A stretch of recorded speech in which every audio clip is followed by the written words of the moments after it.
continuación, vamos a proceder a invitar al Fray William Vázquez Alarcón para que nos dé una vez más toda esa sapiencia, esa sabiduría acerca de lo que es el Evangelio de Mateo, para que nosotros continuemos con esta reflexión y así como les decía, ¿no? Para que podamos inculcar también todas esas enseñanzas hacia nuestros estudiantes y, ¿por qué no?, también plasmarlo en nuestras propias vidas, ¿sí? Entonces, Fray Williams.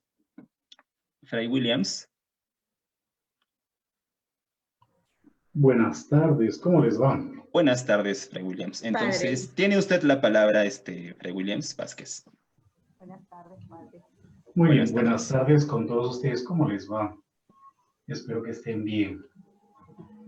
Pues vamos entonces, en cierta manera, a retomar un poquito lo que hemos estado viendo en las semanas anteriores. Estamos ya en el quinto libro del Evangelio de Mateo, o la sexta parte.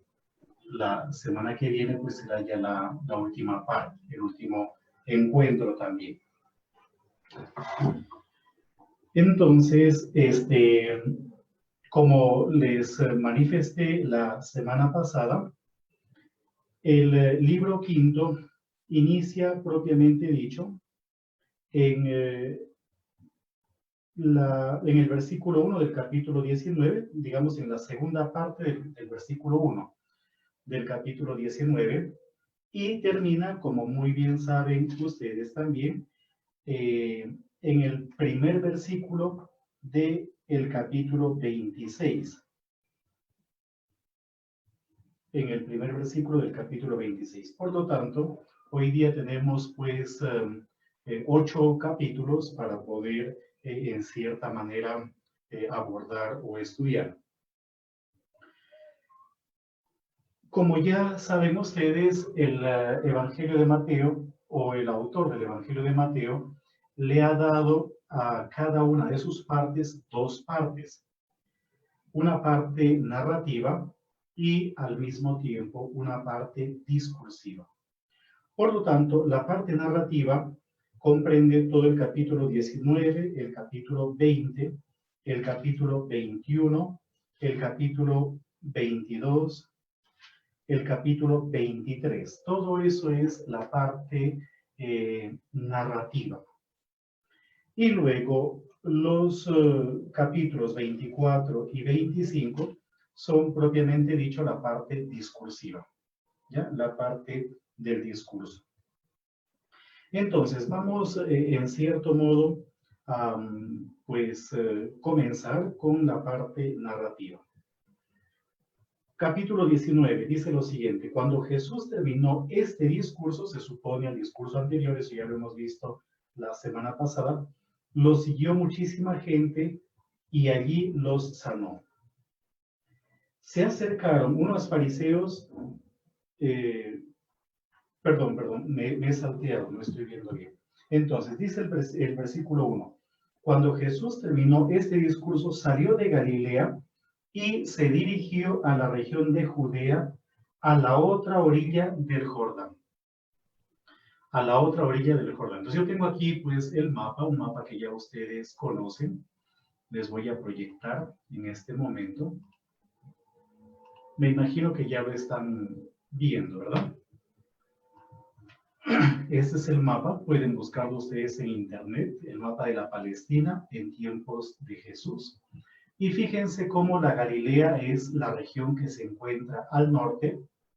En el centro está la Samaria y en la parte inferior está la Judea. Por lo tanto, Jesús ya abandona la parte norte, la parte de la Galilea, y se va hacia el sur, hacia la Judea. Pero aquí hay un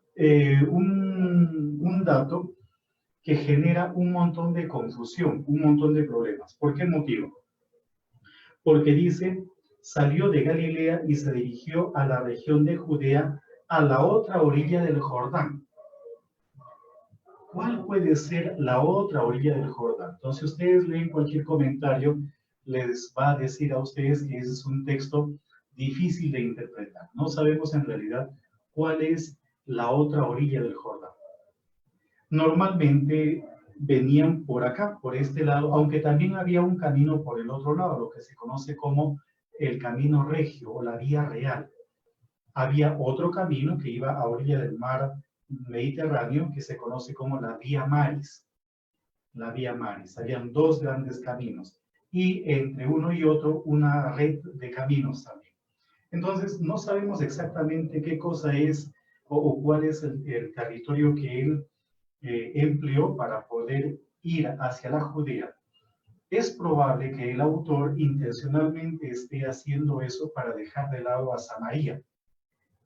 Si ustedes leyeran en el Evangelio de Lucas, el capítulo 9, ahí les va a decir que los samaritanos no recibieron a Jesús porque él se iba a Judea.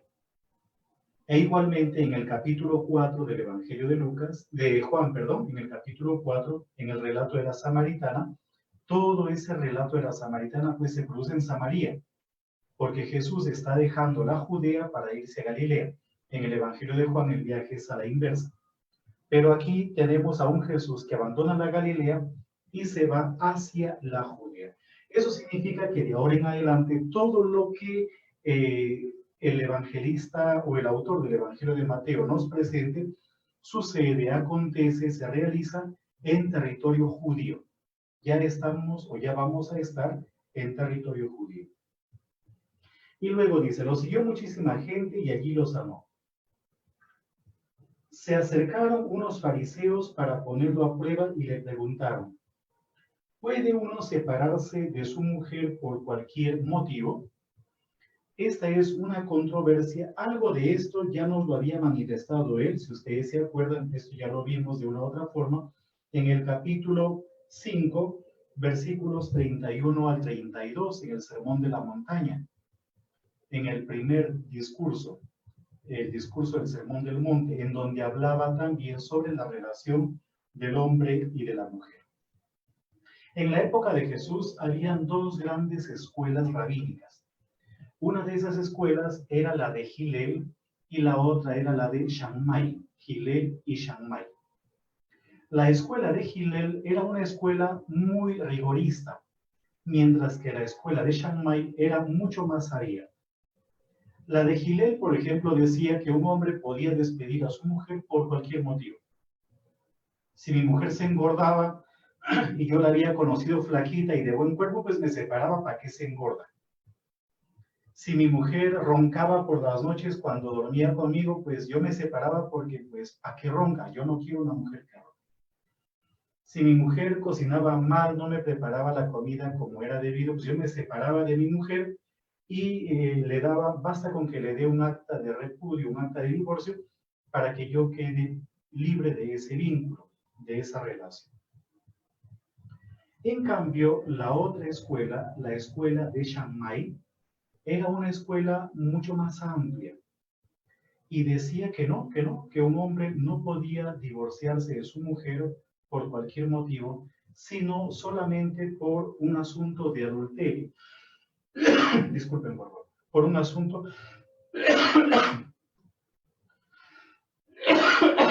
perdón. Por ejemplo, mi mujer también se hubiese divorciado conmigo si tosía yo en los momentos que no debía. Y esto que les acabo de mencionar no aparece en el Evangelio de Mateo, pero sí aparece en el de Marcos.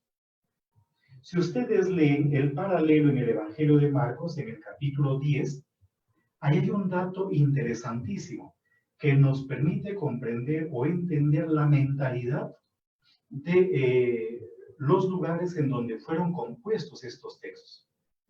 Porque en el Evangelio de Mateo solamente el hombre puede repudiar a la pareja, a la mujer. En cambio, si leen el texto del Evangelio de Marcos, también la mujer puede repudiar al varón. Por lo tanto, podríamos decir que el Evangelio de Marcos fue compuesto en un ambiente en donde la mujer tenía probablemente algunas facultades más de las que tenía dentro del círculo en el que se compuso el Evangelio de Mateo. Pero es aquí, entonces, en donde el autor coloca una enseñanza que se basa en Génesis 1:27. ¿No han oído que el Creador desde el principio los hizo hombre y mujer? Y que dijo, por eso dejará el hombre a su padre y a su madre, y se unirá a su mujer, y los dos serán uno solo. Está juntando frases tanto de Génesis 1 como de Génesis 2. Pero ¿en qué sentido se hacen uno? Una interpretación es en el acto sexual, cuando los dos pues íntimamente están unidos. Pero la interpretación rabínica va más bien en la línea de que ese uno, se hacen uno, ese uno tiene que ver más bien con el hijo, con la descendencia. El hijo es prácticamente el fruto del papá y de la mamá. Es un producto, disculpen por la palabra producto, pero es que no tengo otra en este momento, es un producto que surge de estos dos por separado. Pero sea lo que fuere, el hombre y la mujer, los dos son uno solo. La humanidad está conformada por los dos, no solo por varones o no solo por mujeres. Algo de esto ya les comenté cuando estábamos hablando justamente del capítulo 5, lo que se dice concretamente en 5 del 31 al 32 del Evangelio de Mateo. Esto ya lo hemos visto en realidad. Es decir, el hombre y la mujer son complementarios. De modo que el hombre sin la mujer está incompleto y la mujer sin el varón está incompleto también. Incluso nosotros como religiosos tenemos que buscar de una u otra manera la completez. ¿En qué sentido? En el sentido de que no puede existir una vida religiosa al margen del otro género. Es decir, el ser humano no puede vivir al margen del otro género. Entonces, unos religiosos o unos sacerdotes que dejan de lado a las mujeres, y aquí hablo básicamente de una vida religiosa, por ejemplo, homosexual, tanto masculina como femenina, en el fondo no tendría sentido, no tendría cabida. Y el varón y la mujer son los que se dan a sí mismo equilibrio. Porque un varón y una mujer no son iguales, son diferentes en realidad. Como cuando uno mira, por ejemplo, las manos, ¿no? Nosotros tenemos, si se fijan ustedes, tenemos pues dos manos, pero los dedos son totalmente diferentes, no son iguales. Son totalmente diferentes y opuestos y equilibrados. Los dos se equilibran. Lo mismo las piernas no son iguales y podríamos seguir haciendo pues todo un análisis de nuestro cuerpo y nos daríamos cuenta de que no hay dos partes iguales. Los dientes no son iguales también. Los dientes, si se fijan bien, los de la derecha y los de la izquierda, los de arriba y los de abajo son diferentes, totalmente diferentes. En el fondo no tenemos dos dientes iguales. No hay. No existen dos dientes iguales. Solo por poner un ejemplo. Entonces, la primera enseñanza que saca el autor está en relación, por ejemplo, con esa enseñanza que es una enseñanza inscrita por la misma naturaleza, que no se puede cambiar. Y aquí podríamos hablar largo y tendido sobre cuestiones del género, ¿ya? Porque las cuestiones del género están planteando cosas que van en contra de lo que la misma naturaleza ha propuesto. Simplemente por capricho, por lo que sea, pero eso lo dejamos para otro momento. Y luego dice en el versículo 6, de manera que ya no son dos, sino uno solo. Uno solo en cuanto a que el hombre y la mujer deben estar en constante complemento. Pero también el tema de la unidad, como les he comentado, se ve en el hijo, en la descendencia. Esa es la manera como los judíos interpretan ese texto. Y luego le preguntan a él, ¿verdad? Entonces, ¿por qué Moisés dijo que si uno se separa pues, de su mujer, le dé un acta de divorcio? Y ahí viene la respuesta de Jesús. Perdón, voy a traer un poquito de agua.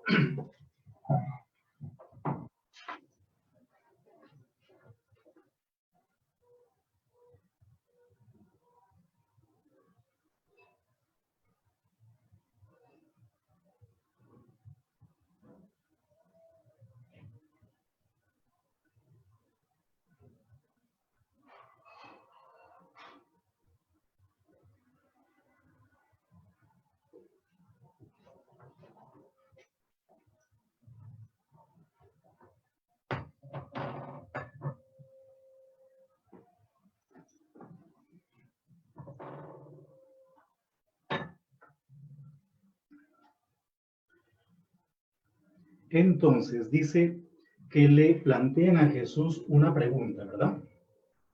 ¿Por qué mandó Moisés que el marido diera un acta de divorcio a su mujer para separarse de ella? Y ellos están apoyando efectivamente en Deuteronomio 24:1.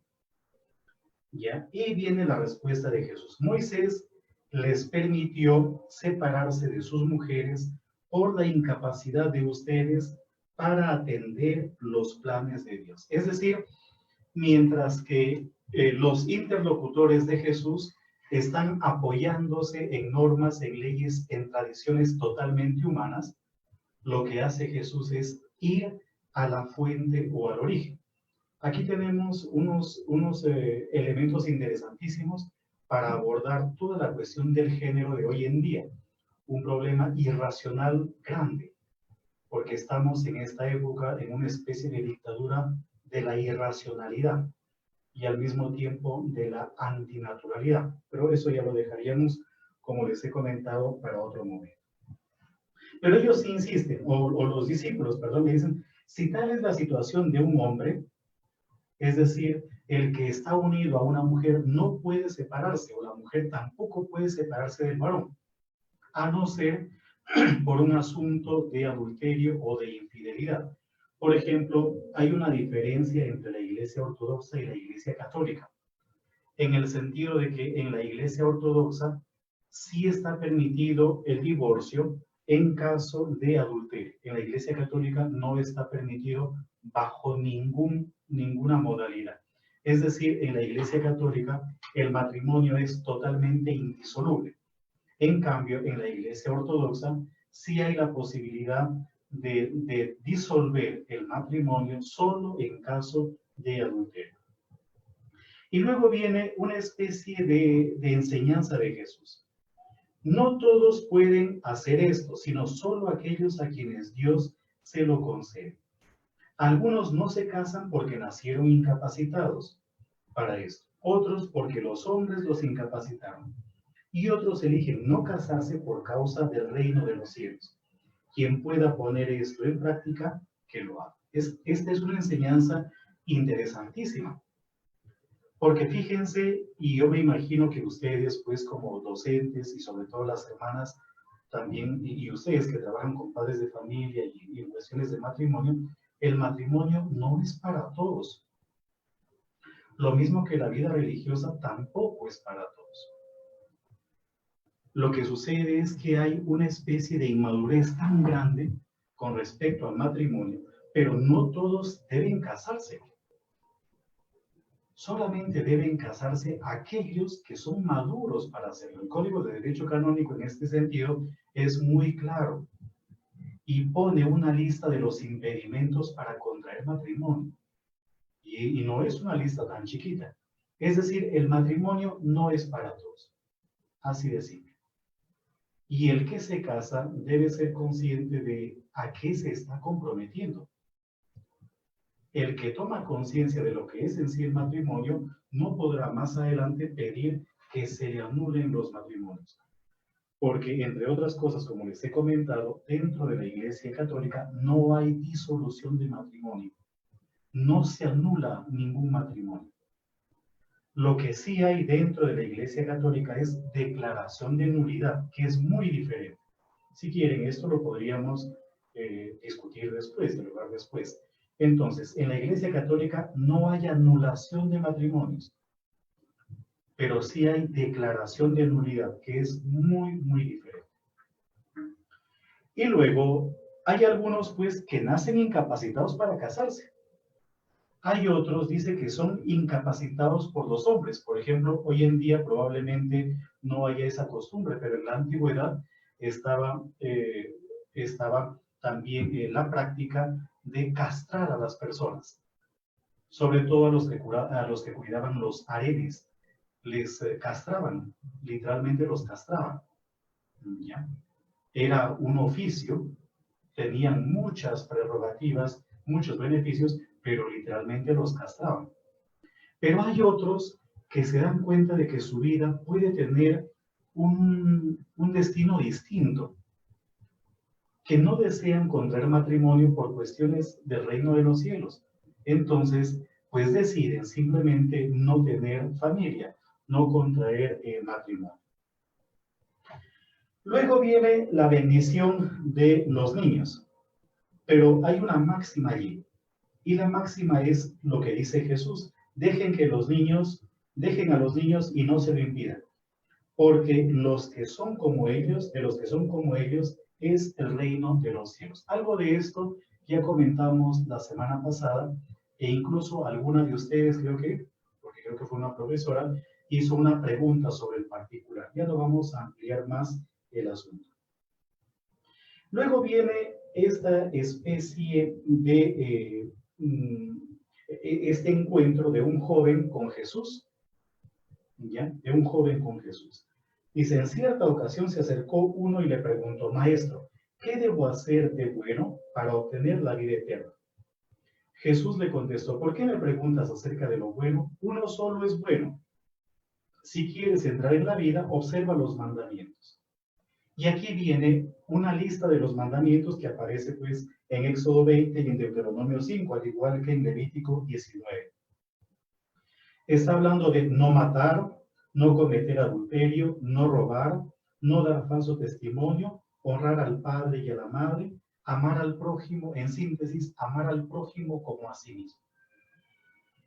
¿Ya? Amar al prójimo como a sí mismo. O sea, cumple los mandamientos.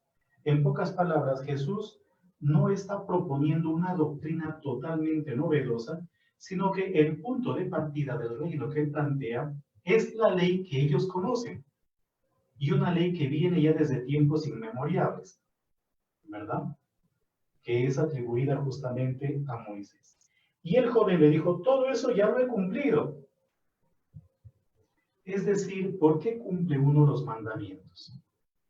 Uno cumple los mandamientos para ser alabado por los demás, como parece que ese es el caso del muchacho. Uno cumple los mandamientos para estar tranquilo con la conciencia o por algo más. Y es aquí en donde Jesús le dice: pues una cosa te falta, anda, vende todo lo que tienes, ¿verdad? Si quieres ser perfecto, ve a vender todo lo que tienes y dáselo a los pobres. Así tendrás un tesoro en los cielos. Luego ven y sigue. Al oír esto, el joven se fue muy triste porque poseía muchos bienes. Y aquí viene esa enseñanza de es más fácil que un camello pase por el ojo de una aguja a que un rico entre en el reino de los cielos.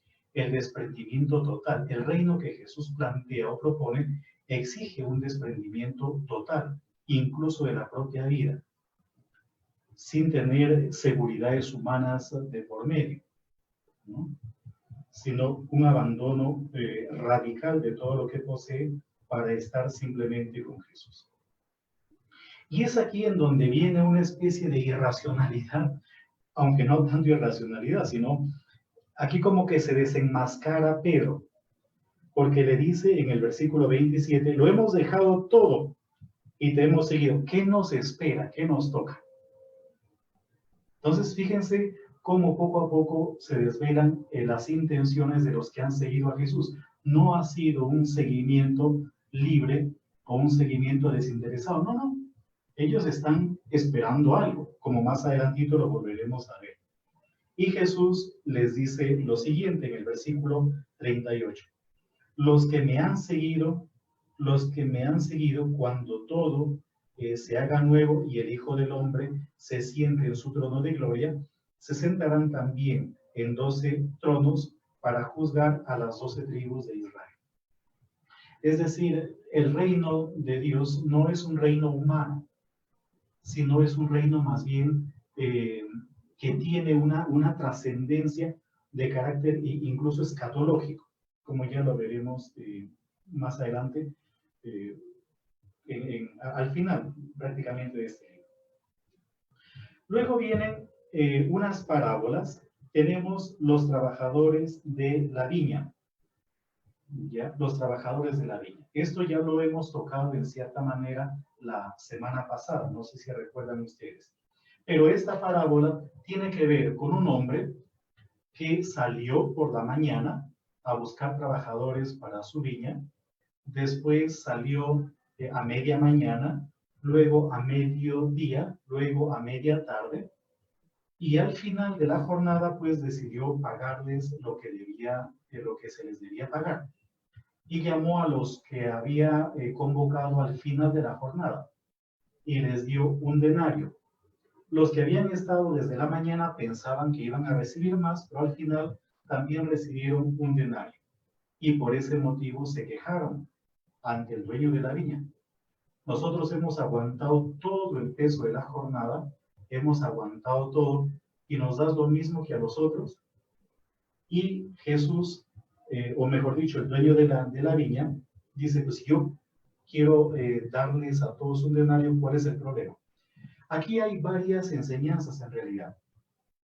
Por un lado está lo referente o lo relacionado con el tema de la justicia, ya con el tema de la justicia. Es decir, estas personas que fueron contratadas a media mañana, a mediodía o por la tarde, no eran personas que no querían trabajar. Eran personas que no habían sido trabajadas, que no habían sido contratadas. Tal cual. Y por lo tanto tienen derecho también a la subsistencia. Por este pasaje, medio que nosotros terminamos intuyendo de que probablemente un denario era el salario de un día de trabajo. Como hoy en día podríamos hablar, por ejemplo, de 30 soles, ¿verdad? 25 soles o 30 soles diario. Más o menos ese debe ser el salario mínimo. 30 soles diario, un promedio de 900 soles al mes, poquito menos, poquito más tal vez, pero ese debe ser como el salario mínimo. Es decir, estaríamos hablando como de 30 soles. Entonces, es un texto que habla de la dignidad de las personas. Todos tienen derecho a un salario justo. Todos tienen derecho a trabajar también. Hay un texto en la carta de Santiago, no me acuerdo bien cuál es el capítulo ni el versículo, creo que es el capítulo 4, 3 o 4 me parece, en donde se habla en contra de los ricos y les dice Santiago a los ricos, pero no se refiere a todos los ricos, ojo. La carta de Santiago es una carta muy, muy dura con los ricos, pero no con todos los ricos, sino con los ricos que han amasado fortuna a costa de explotar a los demás, los que no pagan lo que deberían pagar. Y ahí hay una frase hermosísima en la carta de Santiago que dice que el salario de los que cegaron los campos clama al cielo. Está jugando, el autor de la carta de Santiago, está jugando obviamente con Caín y Abel. El no pagarle el salario que se merece al trabajador es prácticamente la actitud de Caín contra Abel. Es matar al prójimo. Es una frase hermosísima, hermosísima en realidad. Y contra ese tipo de ricos está el autor de la carta de Santiago. Yo tengo una escena, la escena de una película aquí para mostrarles, solo que no sé si escucharán. Es probable que ya la hayan visto. Es una escena de la película Diarios de Motocicleta del Che Guevara con su compañero, ¿no? Que salieron desde Argentina, pasaron por Chile, Bolivia, Perú, por Ecuador, Colombia, hasta Venezuela. Y es un viaje que le permite al Che Guevara mirar un poco la realidad de nuestro continente. Entonces, hay una escena que, según la película y según pues, el diario del Che, sucedió en Chile, pero que es un poco la situación de nuestros pueblos latinoamericanos. En el Perú sucede mucho. Cuando yo era niño, cerca de la casa de mis papás, había muchísimas personas esperando que vinieran a contratarlos, los subían en un camión y los llevaban. Los que eran contratados, pues tenían para comer durante el día. Y los que no eran contratados, pues aguantaban ellos y la familia hambre. Entonces, ojalá que se escuche. A ver, permítanme un ratito.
Bien, entonces, a ver, vamos a ver.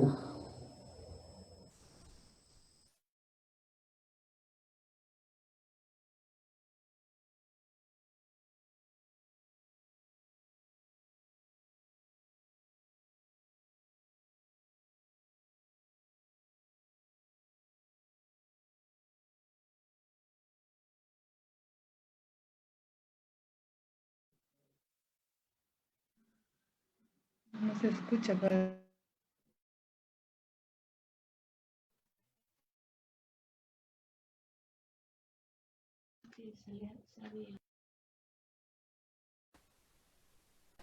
No se escucha, padre.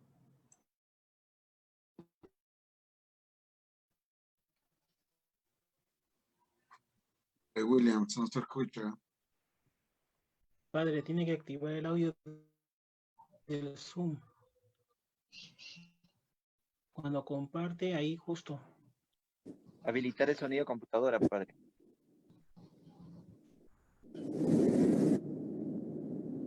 Padre, cuando comparta el video, tiene que seleccionar en la parte de abajo, tiene que seleccionar compartir audio. Compartir audio. Comparta nuevamente la página, pero en la parte inferior compartir audio.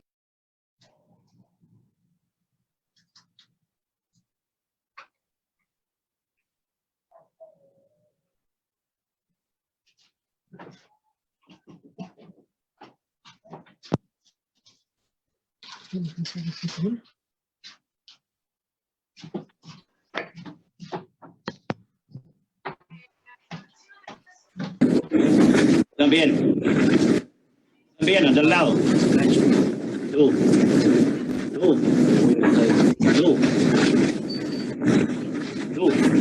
Tú no, el del lado. Ah, rápido. Apúrense, muchachos. Y tú. Tú también. El de arriba. Vamos, tú también. Tú. Vamos, rapidito. Vamos, andando. Tú.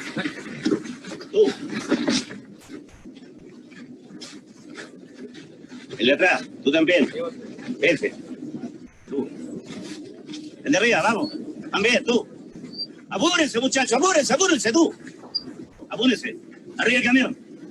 Los demás para la casa, afuera. Apúrate, hombre, apúrate. Rapidito, vamos. Ya, arriba. ¿Listo ese camión? Ok.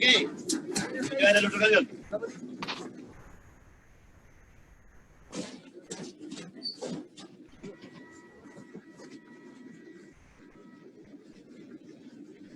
Sí, vamos. ¿Ustedes dos? ¿Qué hacen aquí? Nada, estamos mirando. ¿Mirando qué, weón? Esto no es atracción turística. ¡Fuera! ¿Pero usted no se da cuenta que esta gente tiene sed? ¿Por qué no le da un poco de agua, carajo, Mi vida, llévate lo mejor. Antes que llame seguridad para que te encierren, weón. ¿Por qué? ¿Por qué? Invasión de propiedad privada. Este es territorio de la Anaconda Mining Company. Ya, andando.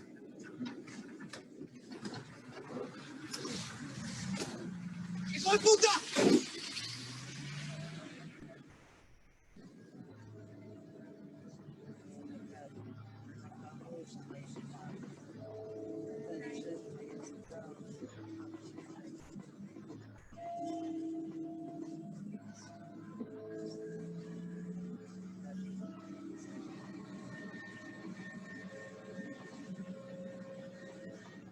Al salir de la mina sentimos que la realidad empezaba a cambiar. O éramos nosotros.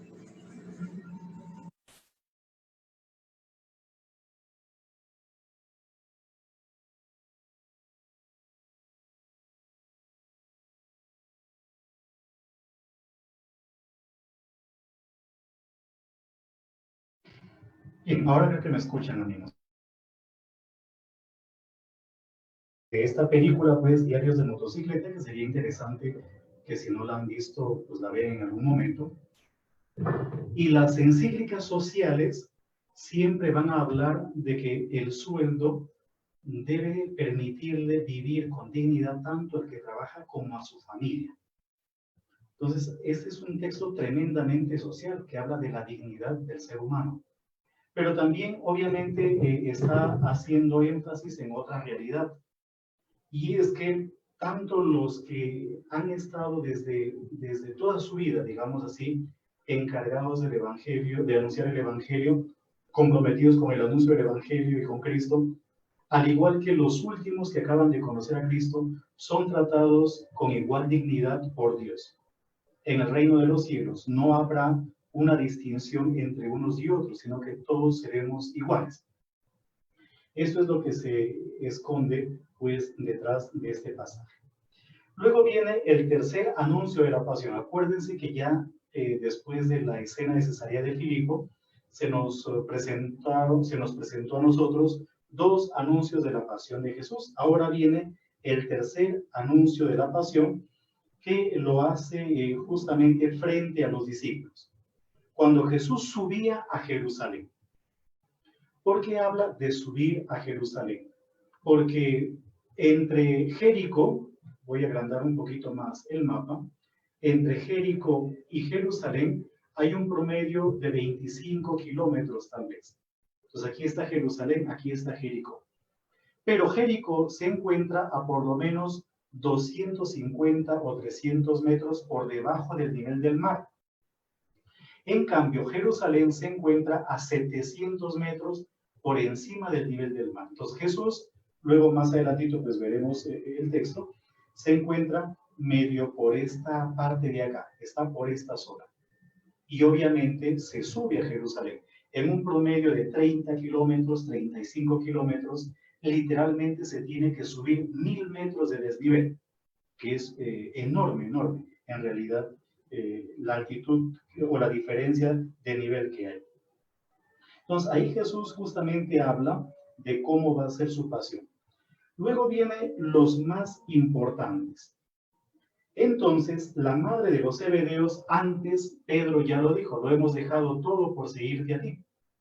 Ahora entran en escena los hijos de Zebedeo, Santiago y Juan, la segunda pareja de hermanos en haber sido llamados. Yo recuerdo que les comenté a ustedes que les iba a decir algo cuando llegásemos a este punto.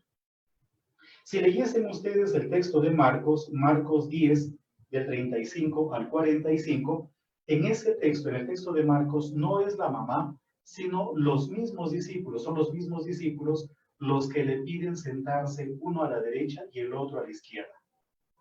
Mateo lo que ha querido es ablandar un poquito ese relato, porque no quiere presentar a los apóstoles como tremendamente interesados, sino que mete en escena a la mamá, que curiosamente va a aparecer, esta señora va a aparecer a los pies de la cruz. Eso lo veremos la otra semana. Eso significa de que la mamá de los hijos de Zebedeo probablemente acompañó a Jesús desde que llamó a sus hijos. O sea, fueron detrás de Jesús tanto los hijos como la mamá, los hijos de Zebedeo como la esposa de Zebedeo. Pero es evidente que lo que está haciendo el autor de Mateo es como reelaborando el texto. En el fondo, la fuente de ese texto es Marcos. Y Mateo, como les he comentado, ha querido ablandar un poquito. Y ella lo que le pide es que se sienten uno a la derecha y el otro a la izquierda. Y Jesús les hace una pregunta sobre si son o no capaces de beber el cáliz que él va a beber. Obviamente el cáliz al que hace alusión es a sufrir el mismo destino de Jesús. De Santiago tenemos información de cómo murió en el capítulo 12, versículo 2 de Hechos de los Apóstoles, si les interesa. Ahí aparece el modo cómo murió Santiago. Pero aquí aprovecha Jesús esta coyuntura para darles una enseñanza. Los jefes de las naciones las gobiernan tiránicamente y los dirigentes las oprimen. No debe ser así entre ustedes. Y aquí viene una máxima de Jesús. El que quiera ser importante entre ustedes, que sea su servidor.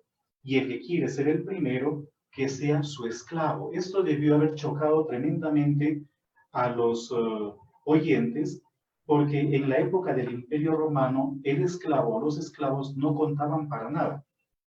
Eran casi como si no fuesen seres humanos. Y aquí lo que está diciendo es que deben ser capaces de renunciar a todos por amor al reino y por amor a los demás. Luego viene la curación de dos ciegos. Si ustedes leyesen este texto en el Evangelio de Marcos o en el Evangelio de Lucas, no son dos ciegos, sino un ciego. En el Evangelio de Marcos se encuentra en el capítulo 10, versículos del 46 al 52, en donde además se habla de ese ciego como Bartimeo, es un solo ciego.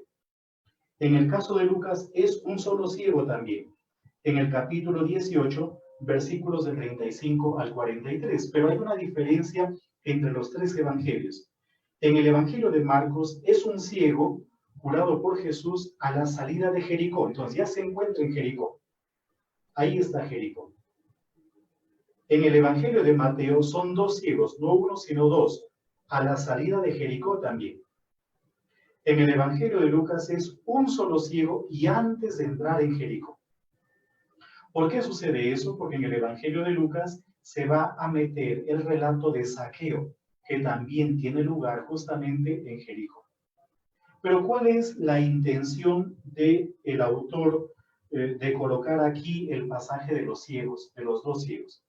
Porque en el fondo es toda una crítica, incluso a aquellos que tienen los ojos buenos, pero que no son capaces de ver quién es Jesús. Y por el contrario, unos ciegos que nunca han visto, se dan cuenta de quién en realidad es Jesús, porque están haciendo una profesión de fe. En el versículo 30 dice lo siguiente: Señor, Hijo de David, ten compasión de nosotros. ¿Y cómo termina ese relato en el versículo 34?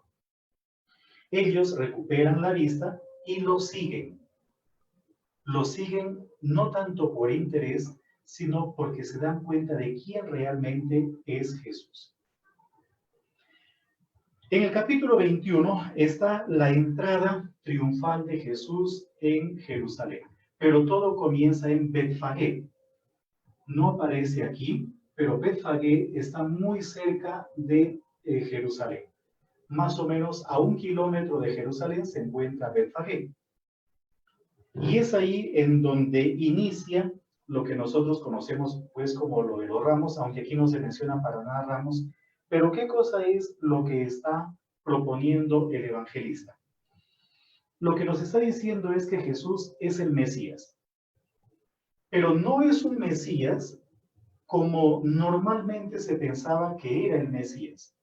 Un líder que venía empoderado desde el punto de vista político, desde el punto de vista militar, sino es un Mesías que va en sintonía o en la línea del mesianismo profético, que funda su reino no en la tiranía o en el poder, en el despotismo, sino más bien en el servicio.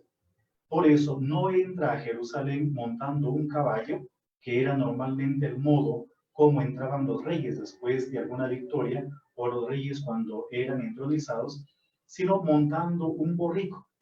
El burrito es un animal que denota sencillez y es un animal, el animal doméstico por excelencia. Entonces, el reino que instaura Jesús no es un reino militar o que se basa, como lo ha dicho anteriormente, en la tiranía, en la opresión, sino en el desprendimiento de uno mismo y en el servicio. Luego, en el mismo capítulo 21, pero ya a partir del versículo 12, tenemos básicamente la purificación del templo. Jesús entra en el templo y critica al mismo tiempo la situación mercantil en la que se ha convertido lo religioso. La religión no puede tener un carácter meramente mercantil, como hoy en día se percibe por medio de las sectas u otro tipo de grupos. Luego viene otra escena, la escena de la higuera seca. Hay una diferencia con el Evangelio de Marcos. El Evangelio de Marcos es más creíble. Yo no sé si ustedes conocen la planta del higo. En la casa de mis papás, pues ahí en Chiclayo, hay 2 plantitas de higo. Y antes también en una parroquia donde estaba yo en Trujillo había una planta de higo, porque después la cortaron. Y es interesante la planta del higo. Se entiende mucho más el relato desde el Evangelio de Marcos. Porque en el Evangelio de Marcos dice que Jesús pasando por Betfagé, y curiosamente la palabra Betfagé literalmente significa la casa de los higos. Dice que Jesús tuvo hambre y vio una planta de higuera, esto es según Marcos, no según Mateo. Vio una planta de higuera que estaba cubierta de hojas. Jesús se acerca a la planta y no encontró fruto. Y hay un versículo que es clave ahí, en el Evangelio de Marcos. El versículo dice, no era tiempo de higos. Entonces Jesús le dijo a la higuera que nadie nunca coma de tus frutos. Y en el Evangelio de Marcos, al siguiente día, cuando vuelven a pasar por allí, se dan cuenta de que la higuera se había seco. En el Evangelio de Mateo no es así. Se omite lo referente a las hojas, se omite también lo que está en relación con que no es tiempo de higos. Jesús se acerca a la planta no tenía higos, como que la maldice y automáticamente después de la maldición, la planta se seca. Y termina ese relato con una afirmación sobre la fe. Si ustedes tienen fe, podrán hacer exactamente las mismas cosas, es decir, podrán dar algún tipo de maldición y la maldición surtirá efecto. ¿Por qué les digo que el Evangelio de Marcos es como más creíble? Porque resulta que la planta de la higuera, cuando no es tiempo de higos, está seca, no tiene hojas. Las hojas aparecen solamente cuando es tiempo de higos. Por ejemplo, pues las plantas que yo he visto, en Chiclayo al menos, tienen hojas en diciembre, enero, y por febrero están dando sus frutos. Ya a finales de enero ya hay frutos, pero en febrero dan sus frutos normalmente, porque es una fruta de verano, una fruta de calor. Y cuando no es tiempo de higos, obviamente la planta pues está pelada, ¿no? Está palito, solo para. Entonces es interesante porque el texto dice, el texto de Marcos, quiero decir, el texto dice que no era tiempo de higos. Entonces la pregunta es, ¿por qué esa planta tenía hojas si no era época de higos?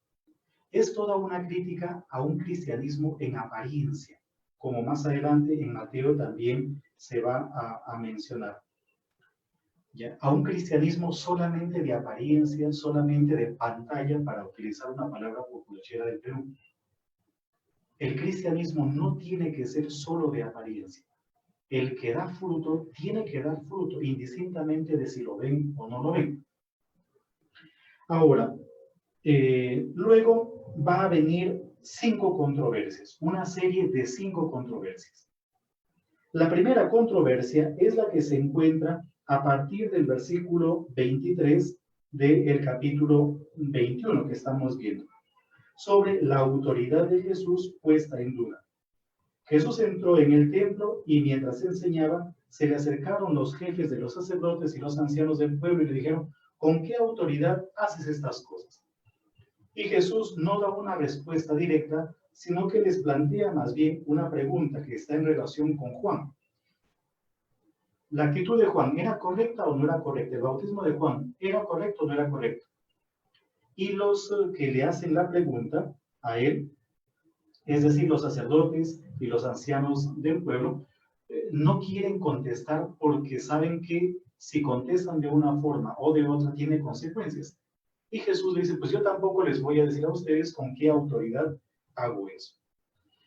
Luego vienen 3 parábolas muy interesantes. Una de esas parábolas es la de los 2 hijos. Un hombre tenía 2 hijos y le dijo a uno, anda, y le dijo, no me voy, pero después sí fue. Le dijo al otro, anda, le dijo, sí voy, y al final no fue. ¿Cuál de los 2 hizo la voluntad del Padre? Probablemente ese texto esté haciendo alusión a los 2 pueblos que en un primer momento abrazaron la fe en el cristianismo. El pueblo proveniente del judaísmo y el pueblo proveniente del paganismo. Los 2 grandes grupos en los comienzos de la iglesia. Lo mismo, por ejemplo, la siguiente parábola, la parábola de los viñadores homicidas, va en la misma dirección. Los judíos, que fueron los que desde un primer momento recibieron la manifestación de Dios, no fueron capaces de acoger la palabra de Dios, sino que incluso mataron a los profetas, mataron a las personas que se les envió, y al final terminaron matando incluso al hijo, al mismo hijo del dueño de la viña. En este caso, pues, sería una clara alusión, obviamente, a Jesús. La otra parábola es la parábola de las bodas. Un hombre que celebra las bodas de su hijo y los invitados ponen una serie de trabas o de pretextos. Al final, van a los cruces de los caminos y hacen que entren dentro de la boda todos los que habían encontrado por el camino. Pero llama la atención de que uno de ellos, en el versículo 11 del capítulo 22, uno de ellos no llevaba traje y termina siendo expulsado. ¿Por qué? ¿O qué es lo que quiere decir esa parábola y por qué esa escena un poco complicada, ¿no? Si habían ido a los cruces de los caminos y no tenían traje, ¿por qué lo terminan echando?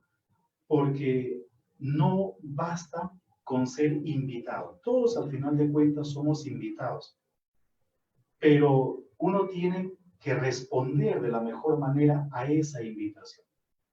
Entonces, aquí se está obviamente haciendo alusión a un compromiso con Cristo, no solamente de tipo teórico, sino total. No por el hecho de haber abrazado la fe, ya nos otorga a nosotros automáticamente la salvación, sino que uno tiene igualmente que responder de la mejor manera a esa invitación que Cristo le ha hecho.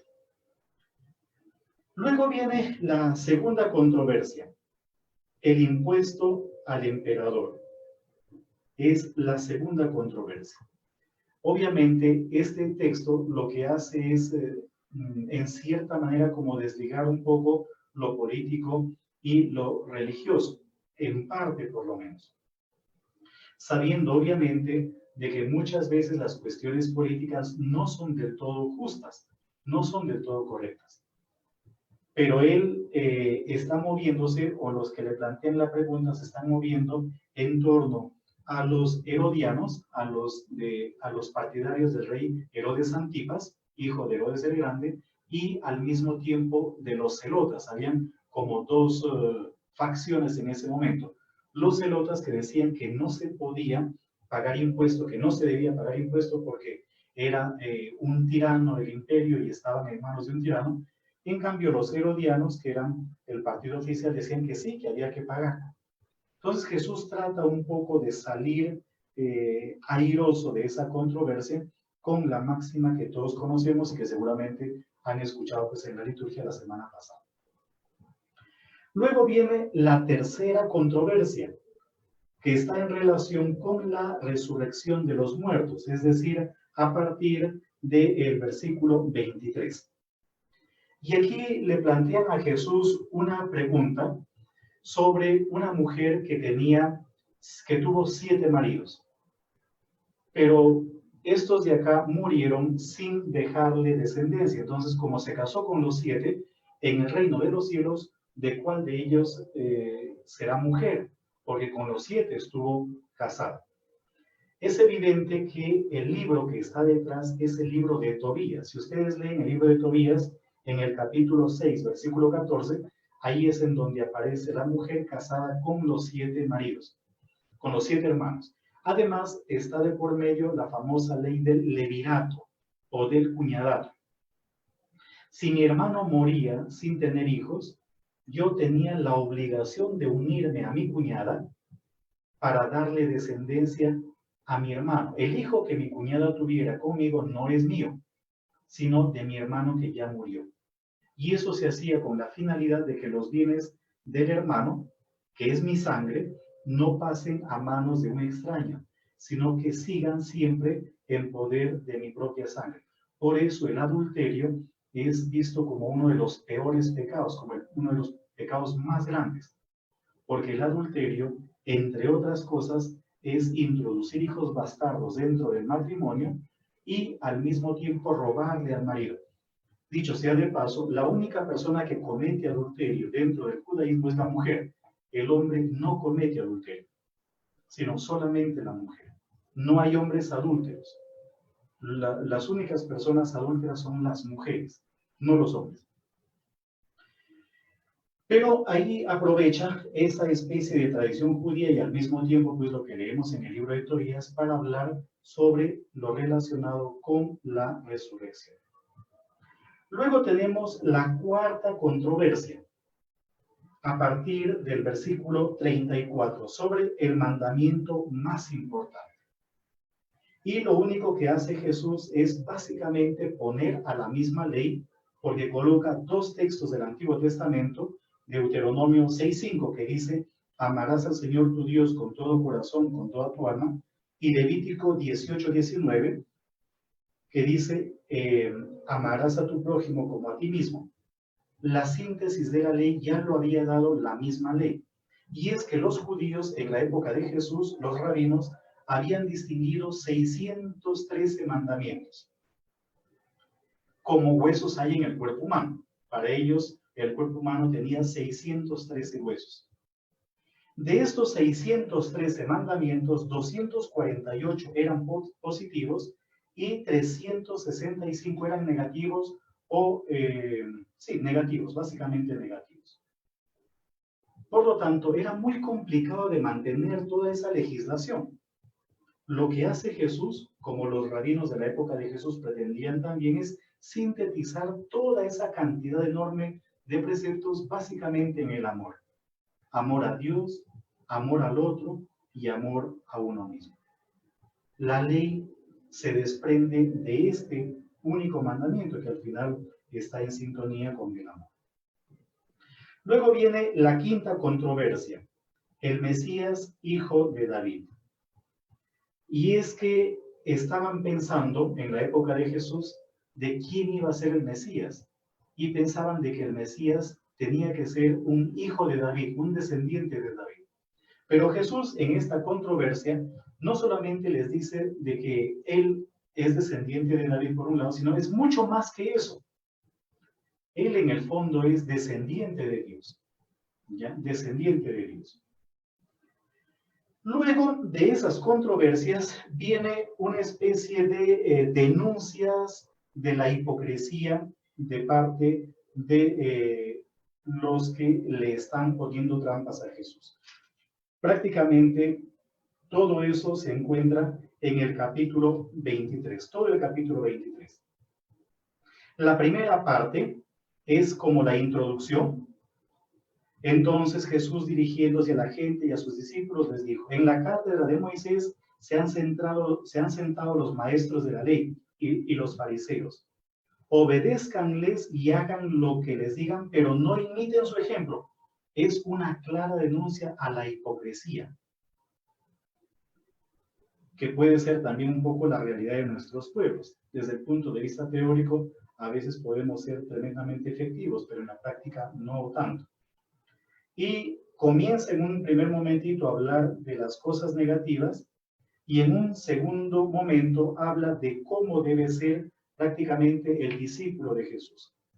Leo la parte final. El mayor de ustedes será el que sirva a los demás, porque el que se engrandece será humillado y el que se humilla será engrandecido. Esa es como la máxima, pero esta es la introducción. Luego ya viene, si ustedes cuentan, 7 ay o 7 lamentos. El primero es, ay de ustedes, maestros de la ley, fariseos hipócritas, que cierran a los demás las puertas del reino de los cielos. Ustedes no entran y a los que quieren entrar no los dejan. Fíjense que son textos tremendamente duros. El segundo ay, versículo 15. Recorren mar y tierra para buscar uno que se quiera convertir, pero después lo pierden. El tercer ay, en el versículo 16, guías ciegos, ¿ya? Y está hablando de cómo son capaces ellos de alterar la ley o de modificar la ley de acuerdo a sus conveniencias. El cuarto ay, versículo 23, dice que ellos pagan el diezmo de la menta y el anís, pero descuidan lo más importante de la ley. ¿Por qué pagan la menta del diezmo y del anís? Para demostrar que están cumpliendo a cabalidad la ley. La menta y el anís pues tenía un impuesto y un diezmo obviamente chiquitito, tremendamente chiquitito. Entonces ellos decían, yo soy capaz de pagar el diezmo de la menta y del anís. para aparentar, pero descuidaban cosas importantísimas como el hacer la voluntad de Dios y sobre todo el manifestar misericordia. El quinto ay, en el versículo 25, está en relación con la apariencia. Limpian el vaso y el plato. Acuérdense de cómo antes ya se nos había mencionado. Los judíos tienen ritos de purificación muy estrictos, muy severos. Incluso en la actualidad, si ustedes fueran a Jerusalén o a cualquier lugar judío, verían que tienen tazas o jarros con 2 asas, porque se van purificando una mano y van purificando esa asa que está libre, y luego cogen con la mano purificada, la asa purificada, y se purifican la otra mano para quedar totalmente puros. Entonces, fíjense que lo que hacen es purificar todo externamente, pero interiormente no lo están. El sexto ay o el sexto lamento va en la misma dirección y utiliza algo que podría ser un insulto: sepulcros blanqueados. Un sepulcro blanqueado, ¿cuál es? Es aquel, por ejemplo, en donde se le ha puesto cal por afuera, está blanquito. ¿Pero qué es un sepulcro? En el fondo, un sepulcro es un lugar que alberga podredumbre. Cuando uno abre un sepulcro, por más bellamente adornado que esté, adentro hay podredumbre, hay mal olor, adentro hay pues todo, descomposición. Entonces, esa es la figura o el símil que está empleando el autor para desenmascarar la hipocresía de los escribas y fariseos. Y el último lamento, el último ay, es el que está en relación con los sepulcros de los profetas, ¿ya? Con el sepulcro de los profetas, es decir, hacen monumentos a las personas, a los grandes héroes, a los profetas, a los personajes importantes, y dicen cómo hubiésemos vivido en esa época, qué sé yo, pero eso es pura hipocresía. Todo eso es un acto meramente hipócrita. Más adelante va a volver nuevamente a hablar de esto. Aquí tenemos el sepulcro de Zacarías, habla incluso de Zacarías, del profeta Zacarías. Más adelante les voy a mostrar, o de una vez les muestro, aunque más adelante volverá a aparecer. Fíjense, aquí tenemos pues el torrente Cedrón, aquí está el monte de los olivos, aquí está la ciudad de Jerusalén, y más o menos por esta zona hay unos sepulcros en piedra, que son muy bonitos. Miren, aquí están. ¿Ven? El sepulcro de Zacarías, aquí está el sepulcro de Absalón, del hijo de David. Aquí vamos a ver una fotografía más de cerca, ¿no? Entonces, miren, este es el sepulcro del profeta Zacarías, que es hermosísimo, es una sola pieza, es un monolito excavado en la roca, está en el torrente Cedrón. Entonces, claro, le hacen mausoleos y monumentos, pero los asesinaron. Hay una obra apócrifa, se encuentra en el blog, esa obra apócrifa es sobre la vida de los profetas, que se encuentra en el tomo 2 de los apócrifos del Antiguo Testamento. Desgraciadamente el tiempo no nos da, si no les leería algunos párrafos de cómo murieron los profetas. Por ejemplo, a Isaías lo cortaron con una sierra, a Jeremías lo mataron a pedradas, y a otros profetas. Ahí se habla de cómo murieron en realidad los profetas. Entonces aquí está hablando de la hipocresía, de cómo, por ejemplo, nosotros alabamos a los personajes antiguos, pero cuando nosotros mismos o nuestros antepasados han sido los que les han dado muerte.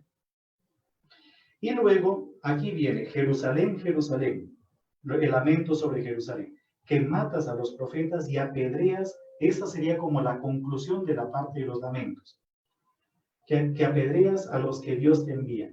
¿Cuántas veces he querido reunir a tus hijos como la gallina reúne a sus pollitos bajo sus alas? Y ustedes no han querido. Pues bien, su santuario quedará desierto. Les digo que ya no me verán hasta que proclamen: bendito el que viene en el nombre del Señor. Hay una iglesia en el Monte de los Olivos, a ver si les muestro, más o menos por aquí. Aquí está Betfagé, más o menos más arriba, más o menos por aquí. Hay una iglesia aquí esta creo que es, esta de acá, que se llama Dominus Flevit. Es decir, desde donde Jesús habría contemplado Jerusalén, que es todo esto, y donde habría pronunciado estas palabras. Entonces, fíjense que son palabras, pues, totalmente de lamento y de denuncia de la hipocresía. Y se acabó la parte narrativa. Ahora, a partir del capítulo 24, o sea, todo el capítulo 24 y el capítulo 25, ya es la parte discursiva, el discurso de Jesús como tal. El primer puntito es el templo destruido. Le hablan a Jesús sobre la grandiosidad del templo y él dice que no quedará piedra sobre piedra. Entonces, miren esta imagen, voy a ver si la agrando un poquitito más para que vean con más facilidad. Entonces, miren, aquí tienen ustedes esta foto. Aquí está, pues, el Monte de los Olivos. Todo esto es el Monte de los Olivos. ¿Ya? Todo esto de acá. Aquí está el templo, donde ahora hay una mezquita. En la época de Jesús estaba el templo. Y si tratamos de ambientar un poco la zona, ya les he dicho que Jesús probablemente pronunció esas palabras por aquí, en esta iglesia de Dominus Flevit, más o menos por aquí. Habría estado mirando y obviamente se veía el templo. Ya se veía el templo. Y es ahí Jesús en donde pronuncia las palabras de que no quedará piedra sobre piedra. Algunos especialistas dicen que el texto de Mateo probablemente fue compuesto después del año 70. Y el autor ya tiene noticias de la destrucción del templo de Jerusalén, que sucedió en el año 70 de parte de los romanos. Esta sección o este discurso, que es prácticamente el último discurso de Jesús, si queremos verlo de esta manera, dentro obviamente del Evangelio de Mateo, ya tiene un carácter escatológico. Primero va a hablar del comienzo del fin. Estaba sentado en el Monte de los Olivos. Entonces aquí miren, todo esto es el Monte de los Olivos, todo esto. ¿Ya? Estaba sentado en el Monte de los Olivos cuando se le acercaron los discípulos en privado y le dijeron: dinos cuándo ocurrirá todo eso, o sea, cómo será el fin del mundo. Y ahí es en donde va a decir cómo será. Aparecerán falsos profetas, engañarán a mucha gente y muchos terminarán también abandonando la fe. A partir del versículo 15 aparecen una serie de angustias e incluso en el versículo 19 aparece otro lamento. Ay de las que estén encinta y de las que estén amamantando en aquellos días. O sea, es decir, ay de los que están interesados en su propio provecho, de los que no han sido capaces de acoger el reino que él ha predicado. Luego, en el capítulo 24, a partir del versículo 29, aparece una especie de descripción de cómo será la venida del Hijo del Hombre. Inmediatamente después del sufrimiento de aquellos días, el sol se oscurecerá, la luna no dará su resplendor, las estrellas caerán del cielo y las fuerzas celestes se tambalearán. Una cosa que les digo antes de que me olvide es que no pensemos, por favor, que todo lo que está aquí son oráculos para el futuro. No es verdad. Lo que está haciendo el autor es recogiendo una serie de tradiciones de sobre cómo iba a ser el fin del mundo. Yo les he leído a ustedes, por ejemplo, el Apocalipsis de Elías. ¿Se acuerdan ustedes? O sea, todo este capítulo 24 e incluso el capítulo 25, pero sobre todo este capítulo 24, está compuesto en un lenguaje netamente apocalíptico. Es un género literario, el género literario Apocalipsis. Y luego viene nuevamente, a partir del versículo 22, la imagen de la higuera. Fíjense en el ejemplo de la higuera. Cuando sus ramas se ponen tiernas y brotan las hojas, saben que se acerca el verano. Y efectivamente eso es así. O sea, yo conozco un poco la planta de la higuera y eso es así. Por eso les he comentado que en diciembre ya la planta tiene hojas. En enero, medio a finales de enero, ya la planta tiene frutos. Pero los frutos ya se cosechan en febrero. O sea, es una planta netamente de verano. Y luego dice, pues lo mismo, ustedes cuando vean todas esas cosas, o sea, cuando comiencen a ver una serie de signos, sepan que el reino, que está pronto, que está pronto, pues, la llegada o como el fin del mundo. Pero siempre habla de estar atentos, porque el día y la hora nadie lo conoce, ni los ángeles, ni siquiera el Hijo, solamente el Padre. Y aquí hay toda una invitación a un compromiso permanente y constante. Uno no puede esperar un momento dramático o un momento catastrófico en su vida para poder tener gestos de conversión. La conversión es permanente y simplemente por amor, no por algún tipo de interés. Llegamos al capítulo 25. En el capítulo 25 tenemos básicamente 3 parábolas. La primera parábola es de las 10 vírgenes, 5 necias y 5 prudentes. Luego, a partir del versículo 14, tenemos la parábola de los talentos. Y finalmente, a partir del versículo 31, tenemos la parábola relacionada con el juicio definitivo. La primera parábola, la de las vírgenes previsoras y de las descuidadas, nos muestra de cómo, por ejemplo, la salvación es personal. Uno, al final, tendrá que, frente a Dios, dar cuenta de su propia vida. No hay otra forma. Nadie me va a reemplazar a mí. Eso del reemplazo es doctrina protestante, no católica. Nadie me va a reemplazar a mí el día del juicio. Soy yo el que se tiene que enfrentar con el que nos juzgará cara a cara. Y no hay excusas para nada. Comenzando porque tampoco sabemos el momento en que eso va a suceder. La parábola de los talentos igual. Nos dice que no basta con haber recibido de manos del propietario los talentos, sino qué hemos hecho con esos talentos. Es toda una invitación a trabajar lo más que podamos en nosotros mismos. Y finalmente, la parábola del juicio final, que está tomada de la vida pastoril. Cuando venga el Hijo del Hombre en su gloria, con todos sus ángeles, se sentará en su trono glorioso. Todas las naciones, esa expresión todas las naciones, significa toda la humanidad. Toda la humanidad tendrá que comparecer ante Dios. Y va a separar a unos a la derecha y a otros a la izquierda. Pero, ¿cuál es la medida? ¿Cuál es la norma? ¿O cuáles son las normas que se emplean al momento de realizar el juicio? Son nada más y nada menos que las obras de misericordia. Si se fijan bien, aparecen 6 de las 7 obras de misericordia corporales. Falta solamente una. La que falta es enterrar a los muertos, que la Iglesia lo ha tomado del libro de Tobías, concretamente del capítulo 1, versículo 18 para adelante. Pero con excepción de esa obra de misericordia, que es enterrar a los muertos, aparecen las demás obras de misericordia. 6. Aparece acoger al forastero, visitar al enfermo, visitar al preso, dar de comer al hambriento, dar de beber al sediento, vestir al desnudo. Aparecen 6 de las 7 obras de misericordia.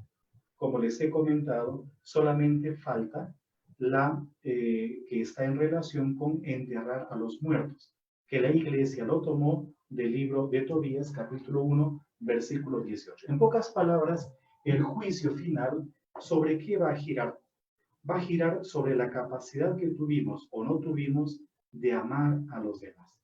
Básicamente sobre eso. Llegamos al capítulo 26. El capítulo 26, versículo 1, dice lo siguiente. Cuando Jesús terminó todos estos discursos, dijo a sus discípulos. Por lo tanto, ese versículo 1 nos indica a nosotros que ahí se acabó el libro quinto de Mateo. Muy bien, yo aquí como que me voy a detener un poquito para, si quieren ustedes, pues entablar un pequeño diálogo en torno a lo que les he comentado, que es el último libro de este Pentateuco mateano, que está en relación básicamente con la parte escatológica, con el juicio final.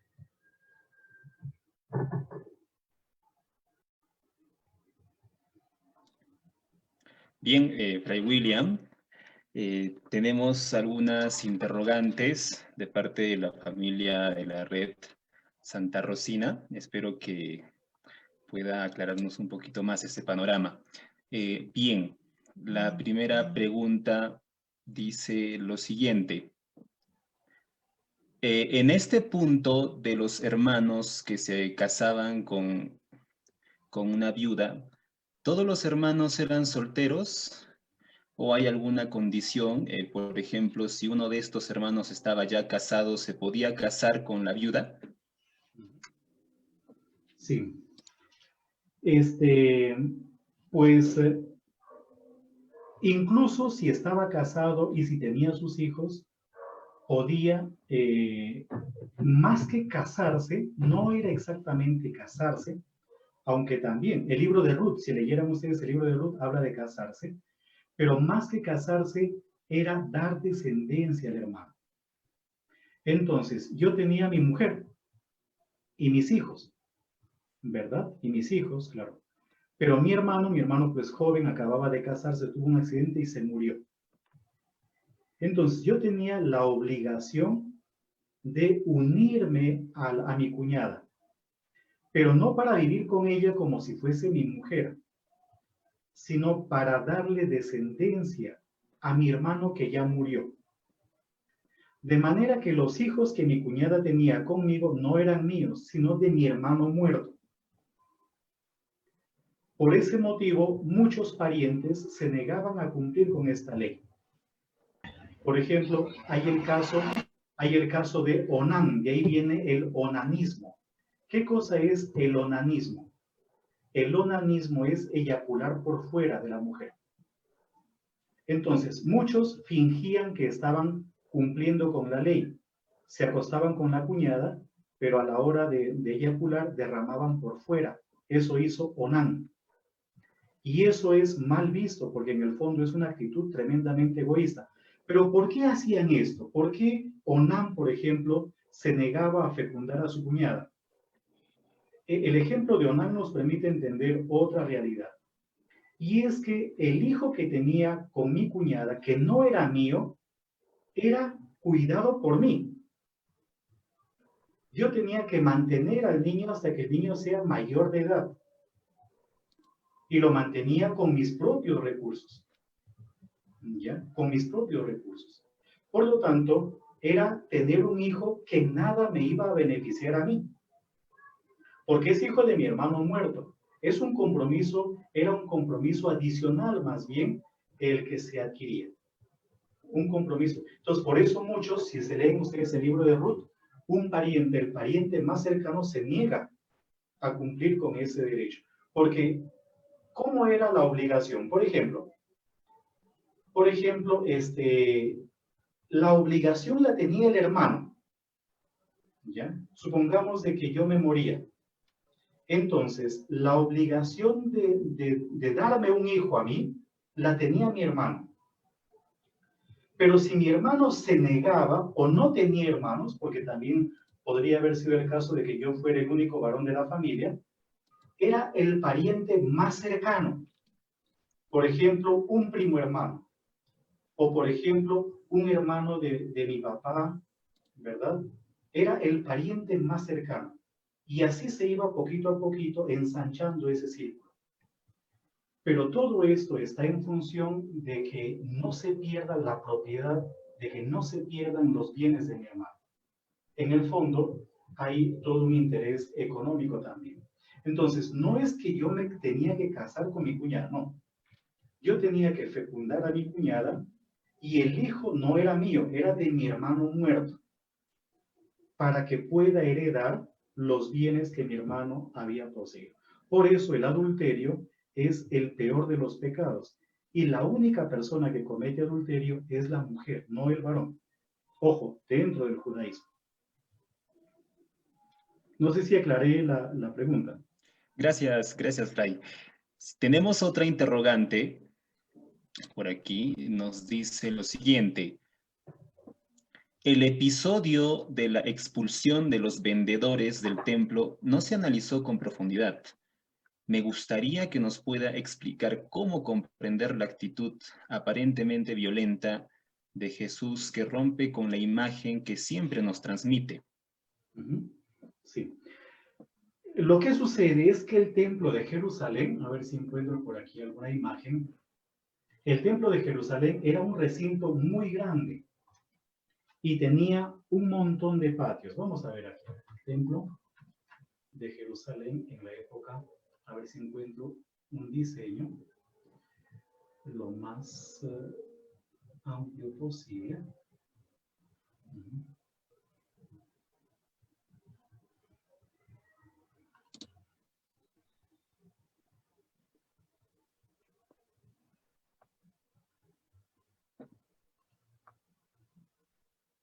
Pues más o menos este de acá. Pues más o menos este. Más o menos, digamos, más o menos. Vamos a ver si les proyecto. Aquí está. Entonces, a este lado pues está el torrente Cedrón. Aquí están las puertas por donde seguramente habría entrado Jesús. El templo estaba aquí. Este blanquito que está aquí era el templo. Y aquí teníamos un pórtico.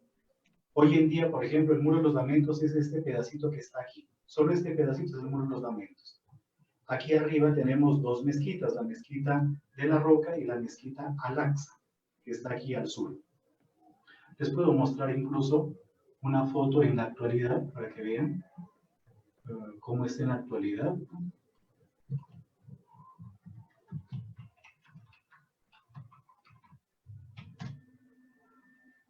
Por ejemplo, esta foto está muy bien. Esta foto de acá nos permite entender muy, muy bien. Incluso, sí, esta de acá. Qué pena que es pequeñita. Pero por lo menos nos hacemos una idea. Aquí tenemos la mezquita de la Roca. Aquí está la mezquita Al-Aqsa. Todo esto es lo que están hoy en día pues, haciendo trabajos arqueológicos. El Muro de los Lamentos es aquí un pedacito chiquito. Solo este pedacito, nada más. Pero en la época de Jesús habría sido así. Entonces, aquí está el Muro de los Lamentos. Aquí, donde está el templo hoy en día, habría estado el templo de Jerusalén en la época de Jesús.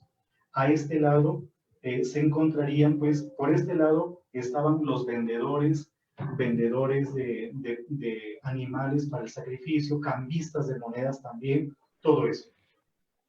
Entonces, es probable que Jesús, y esto nos comentaba un profesor en Roma, es probable que Jesús haya hecho algo que ya fue como la gota que derramó el vaso. O sea, desde el punto de vista histórico, probablemente algo hizo Jesús, pero no en el templo, sino más o menos por estas puertas, por esta zona. Porque para entrar al templo habían como varios anillos. Estaba el patio de los gentiles, el patio de las mujeres, y a esta parte solamente podían ingresar los varones judíos. Los que no eran judíos no podían ingresar. Y obviamente aquí adentro pues no había comercio. El comercio debió haber sido en la parte de afuera. Como cuando uno va, por ejemplo, a un santuario, ¿no? Yo fui a Chapi, pero cuando era novicio. Pero cuando uno va, por ejemplo, a un santuario, hay negocios en la parte de afuera, pero no dentro de la iglesia. Entonces, algo similar debió haber sido. Y probablemente Jesús, pues, habría tumbado desde el punto de vista histórico unas 2 o 3 mesas, porque ahí mismo los guardias, todo eso estaba muy controlado, lo habrían detenido. Pero la enseñanza o el mensaje es que no se puede convertir lo religioso en un negocio. Esa es la enseñanza. no se puede convertir lo religioso en un negocio. No puede ser un negocio. Eso se esconde detrás. Y probablemente desde el punto de vista histórico algo debió haber sucedido, que fue lo que ya como que colmó la paciencia de las autoridades religiosas judías. No sé si en parte clarifiqué un poquitito el asunto. Entonces miren, así era el templo en la época de Jesús.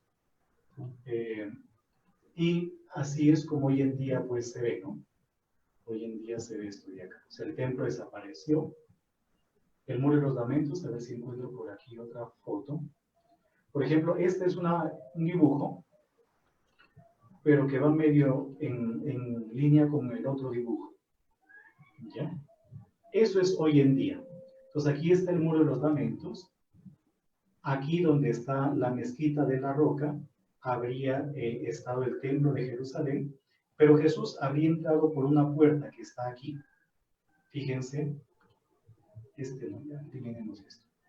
Fíjense aquí, por unas puertas, por la parte sur. Entonces, aquí está el muro de los lamentos, y por aquí habría entrado. Entonces, ese acontecimiento debió haber sido por acá, no adentro. Entre otras cosas porque adentro tampoco había negocio ya. Todo el negocio estaba en la parte externa. Muy bien. Gracias, Fray. Tenemos otra interrogante más. Nos dice lo siguiente: ¿este sentido de la hipocresía solo es una condición de los laicos o no sería más bien para los religiosos? Pues el texto no está hablando ni de religiosos ni de laicos, el texto está hablando de fariseos, ¿ya?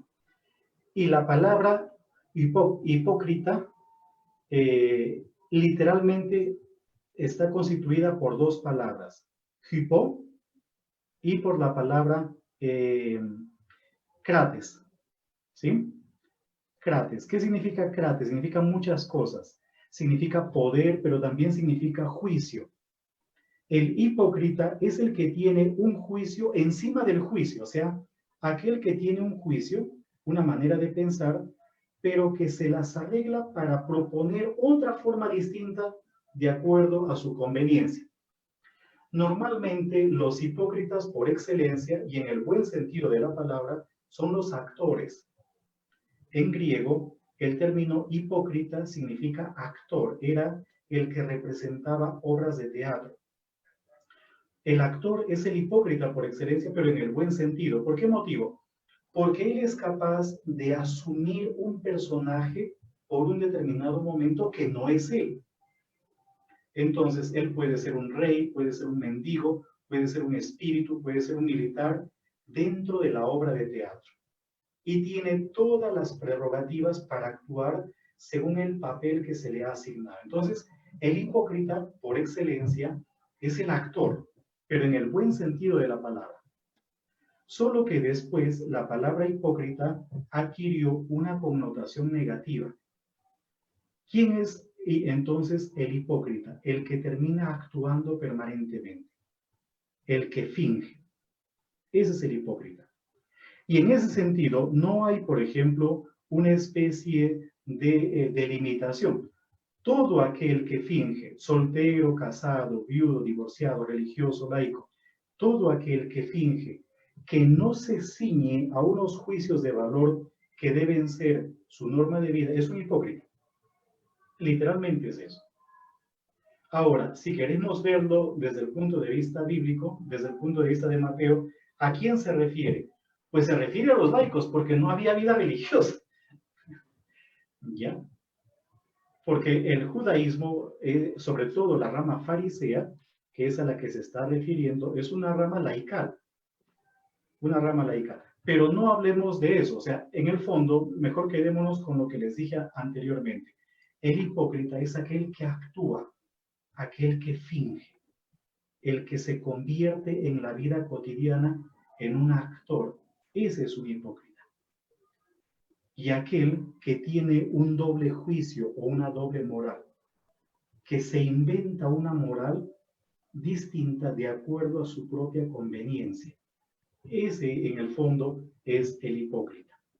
Pero como les he comentado, el sentido primero de la palabra es muy bonito, es el actor, el que tiene la capacidad de representar un papel dentro del teatro. Pero cuando ya sale de los límites del teatro, ya termina volviéndose totalmente negativo. ¿Sí? Gracias, Fray. Tenemos una última interrogante que nos plantea lo siguiente. En Mateo capítulo 24, del versículo 36 al 44, ¿es donde los evangelios toman la teoría del rapto o del arrebatamiento? Mateo 24, ¿qué versículos? 36 al 44. 36 al 44. Dice lo siguiente: mas de aquel día y hora nadie sabe nada, ni los ángeles de los cielos, ni el Hijo, sino solo el Padre. Como en los días de Noé, así será la venida del Hijo del Hombre. Porque como en los días de Noé precedieron al diluvio, comían, bebían, tomaban mujer o marido, hasta el día en que entró Noé en el arca. Y no se dieron cuenta hasta que vino el diluvio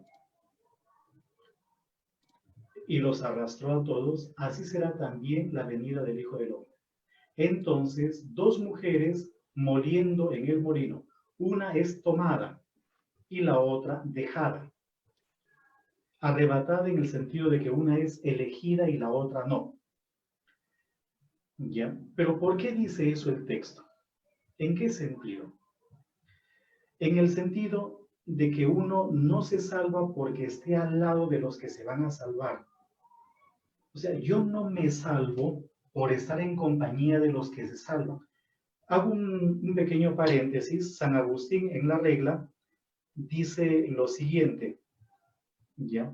No busquen en el monasterio lo que no pudieron encontrar en el siglo, les dice a los monjes, ¿no? No busquen en el monasterio lo que no pudieron encontrar en el siglo, en el mundo.